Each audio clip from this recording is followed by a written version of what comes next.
Good morning.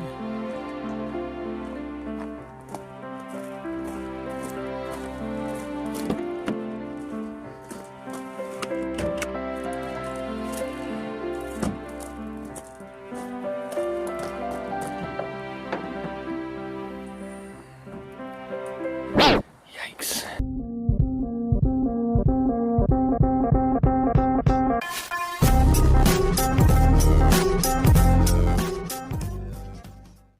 Hey guys, welcome back to the channel. This is HowFast. Today I'm going to be working on the E90 BMW again, Hildy. She's been giving me some problems. I mentioned in one of our last videos after I fixed the starter or replaced the starter, I've been noticing that the car has got like a stutter under high load when I have it in like a higher gear. So anything like 2500 or below, step on the gas and it just shakes and stutters, and it feels ignition related, could be fuel related, I'm not sure. So what I've done is, so far, I bought a single coil, and I'm going to begin just pulling one coil, replacing it with the new coil, put it on there, take it for a test drive, see how that goes. I am getting 3 codes, and the 3 codes I'm getting, I'm going to put up at the top on the screen here right now. They are 2096 PCM is being told that cylinder number 1 is lean. 2270 ECM bank 1 sensor 2 is lean. 2196 ECM is told that bank 1 sensor 1 is rich. So it sounds to me, I mean, when you look at this, when you look at the information, it kind of reads that it's probably an O2 sensor. Likely this one right here, I'm guessing. Bank 1, which is the first 3 cylinders. So if we look at what that means, right?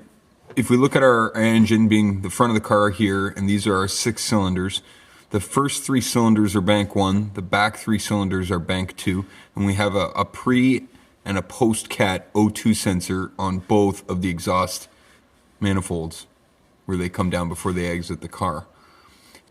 We're being told cylinder 1 is lean, O2 sensor 2 is lean, but O2 sensor 1 is reading rich. So when I look at that, I have to kind of go with the simplest answer is usually the right one, and I would think that this sensor up here, which is the one I'd pointed to outside, is likely the culprit. Probably what's going on is it's stuck on reading rich.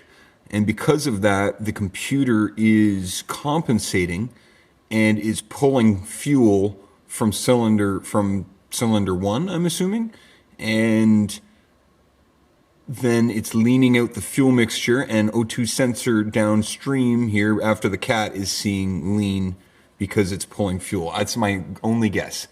So I'm going to, first things first, I would expect that if it's a coil, I'll find that in the first 3 coils, but if it's not, we'll test them all anyway just to be safe. And then the next thing we're going to do is we're going to clean our Vanos solenoids and maybe even look at the actuator. I don't know. We'll definitely do those. We're going to clean those. We're going to check those. If nothing, then we'll have to replace the O2 sensor. That's the most expensive one, so we're going to leave that till the end. You always do the cheapest maintenance around those areas first because it's undiagnosed right now. We don't really know what it is. So I'm going to get to pulling off the cowl so that we can access the back 3 coils, and then we'll start swapping this thing in and out. Okay. If you've ever done any maintenance on any of these E90s, you know that you got to take this cowl off. Phillips, I find that on different videos it shows a different fastener here, but there's a small fastener here. This one happens to be a Phillips. It's kind of different on different cars or different years. There's an intake air temperature or some sort of temperature sensor. I don't know what that is. I don't remember. I think it's an intake air temperature sensor, but I could be wrong. I'll correct myself in editing, in post, if I'm wrong.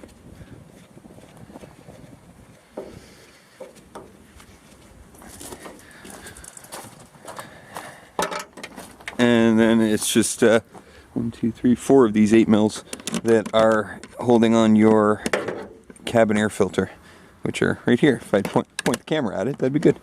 Yeah, right there. So I'll get those off now. Okay, once you pull that cabin air filter off, you'll want to pop off these two plastic covers, little clips down in here. If you're Canadian, be gentle. It's winter. They'll crack. I haven't cracked mine yet, but it's just a matter of time. Behind each one of these, there's one on the other side there, over there. You'll find, again, the fastener here varies. For me, they're just like these little body pins. But pull that out, and then this piece just comes right out. After you very carefully disconnect this loom here, which is awesome to do, by the way. You just get a flathead screwdriver and kind of get in there real gentle and kind of persuade it out. Good luck. Good luck not breaking that one. Get that all pulled off. Yeah. -3 feels like -9 Celsius. A little chilly out. Okay, so now I'm going to start by pulling off the coils here. So just get your replacement coil, and so you can eject this. Just pull up on the clip, it'll eject it, and you just pull up, give it a little twist.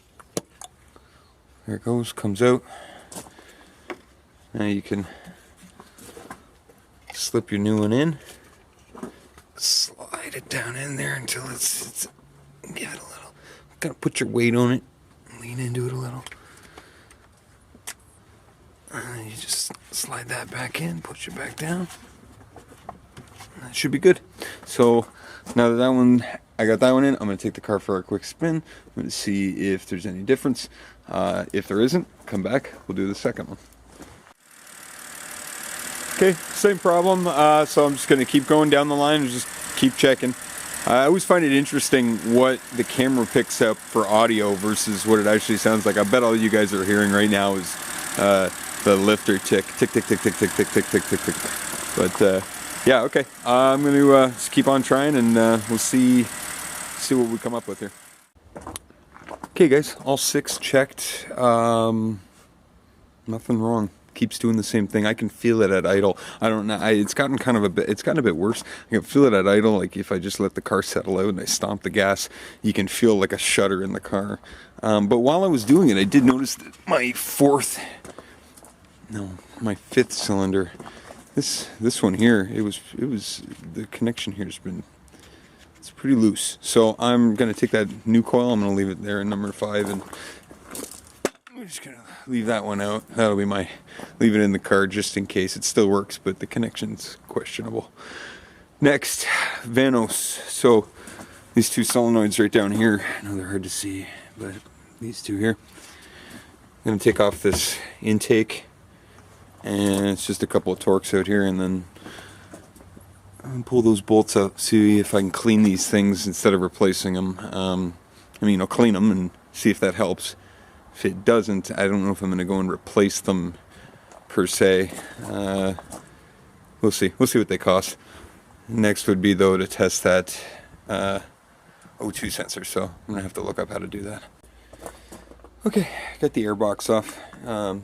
Just, like I said, 2 small Torx here. Pull it off the air box.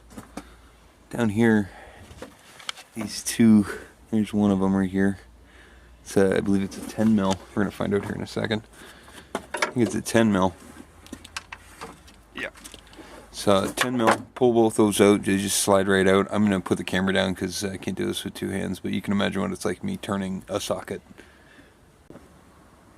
Okay, pulled the Vanos solenoid out.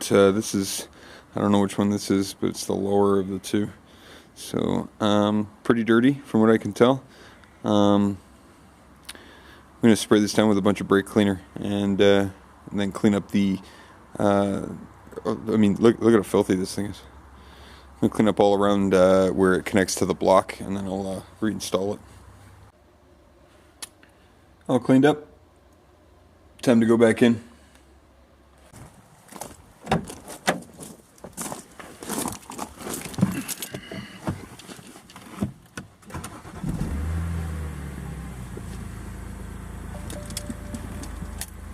You can hear it still.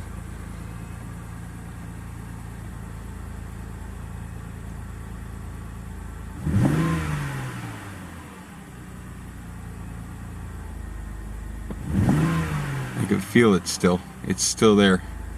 When I tap the gas, there's a stutter when it jumps off. Here, you can see it here. Watch this.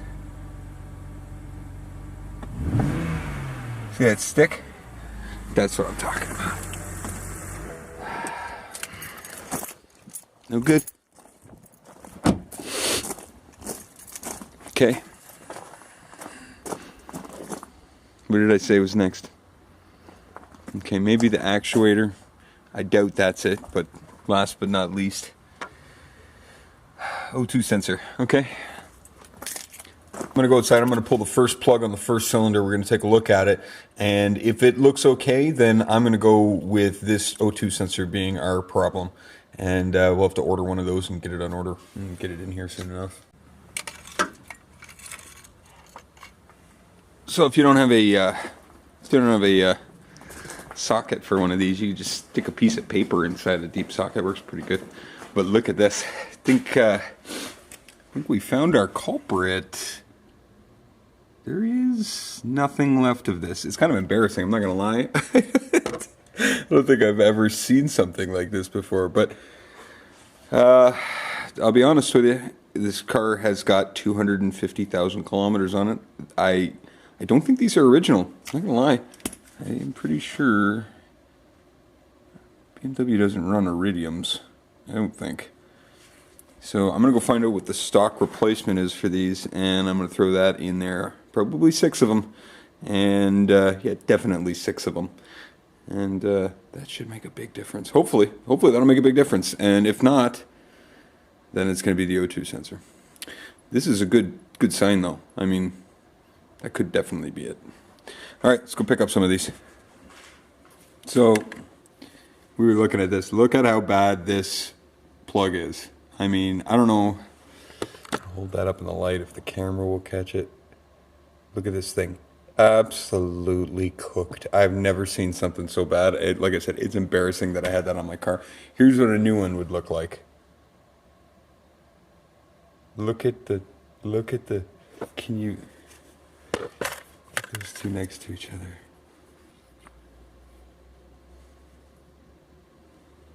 Like, oh my God. What a difference. Oh, anyway. I also picked up some seafoam. You know, it's been known to help clean O2 sensors.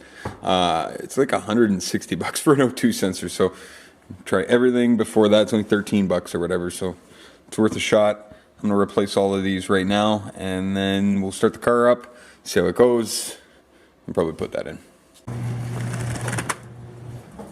Poof! And like that, through the magic of editing, here it is all back together and wiped down quickly, but looks mildly better.